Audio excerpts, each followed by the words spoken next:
Shahrimizdagi 81-umumiy o'rta ta'lim maktabida inklyuziv sinflarda ta'limning mazmun va mohiyati, tizimda faoliyat olib boruvchi maxsus pedagogik xodimlar va o'qituvchilarning vazifalari, unga muammo va yechimlar, shuningdek, maxsus pedagogik shtati vakant bo'lgan maktablarga ishga jalb etishga qaratilgan bo'sh ish o'rinlari yarmarkasi o'tkazildi. Dastavval maktabda alohida ta'lim ehtiyojlariga ega o'quvchilar uchun yaratilgan shart-sharoitlar, shuningdek, maxsus pedagog faoliyati haqida 16 nafar tuman va shahar umumta'lim maktablaridan tashrif buyurganlarga namunaviy holatda ko'rsatildi. Mezbon muassasa raqs va cholg'u ansambllari ijrosidagi kuy va dilrabo raqslardan so'ng boshlangan yig'ilishda oldingi yilda inklyuziv ta'lim jarayonidagi xato va kamchiliklar tanishtirildi.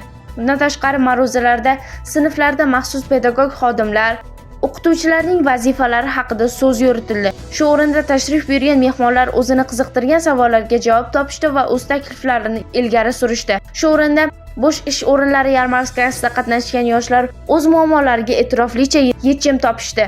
Shahrimizdagi bu kabi yig'ilishlar davlat ta'lim rivojida teng imkoniyatlarni ta'minlovchi poydevor bo'lib xizmat qiladi va alohida ta'lim ehtiyojlariga ega bo'lgan o'quvchi yoshlarni kelajak hayotida o'z o'rnini topishiga ko'maklashadi.